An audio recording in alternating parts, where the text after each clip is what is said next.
Le plus de France Bleu Normandie s'intéresse ce matin à nos chemins de fer. Et au manque de pertinence des horaires, que ce soit pour les trains directs ou pour les correspondants, c'est la FNOT, la Fédération nationale des usagers des transports, qui l'a constaté en se penchant sur le plan de transport en Normandie. Après un travail de plus d'1 an, l'association a élaboré un plan alternatif qu'elle veut plus efficace. Bernard Champeau, le vice-président de la FNOT en Normandie, détaille 2 grandes idées de ce plan. Et la première, c'est le cadencement. Le cadencement, c'est un concept qui fait que l'exploitation des lignes de chemin de fer se fait d'une manière parfaitement régulière dans le temps avec une période fixe. C'est-à-dire que par exemple, un train toutes les heures sur une ligne ou un train toutes les demi-heures et que les minutes de passage dans les gares sont toujours les mêmes. Donc c'est facile à mémoriser, on sait que dans telle gare, le train passera toujours à la minute 18. Donc c'est très attractif, c'est très simple d'usage et ça permet d'attirer l'utilisager et de simplifier la vie des gens qui ont déjà l'habitude de prendre le train. Je vous prends Rouen-Dieppe par exemple, qui est une ligne importante, c'est la plus importante des lignes secondaires de Normandie. Eh bien, actuellement, il y a des trous dans la grille, des trous de 2 heures.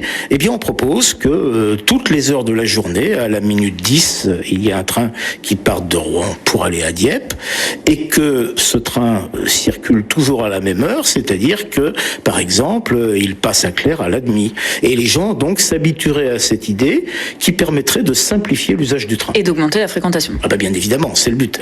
Être attractif, faire venir les gens vers le train. Et donc, votre deuxième grande idée, c'est l'effet réseau. Qu'est-ce que ça veut dire ? Alors, l'effet réseau, c'est qu'il ne faut pas gérer, comme actuellement, les lignes indépendamment les unes des autres sans se poser la question de savoir s'il sera facile de faire une correspondance.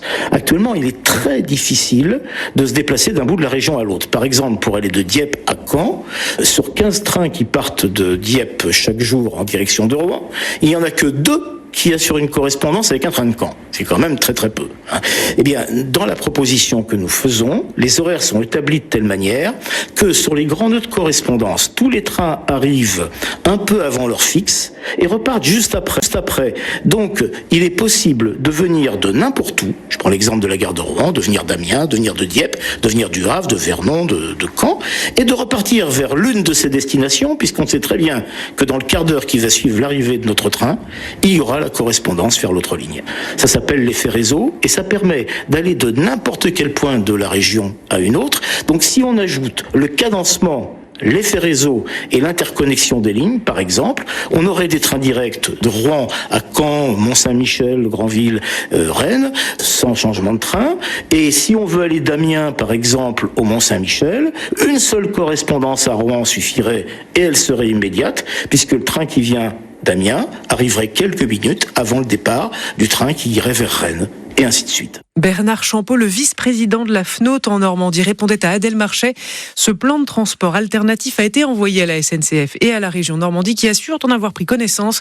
Tous les détails sont à lire sur francebleu.fr.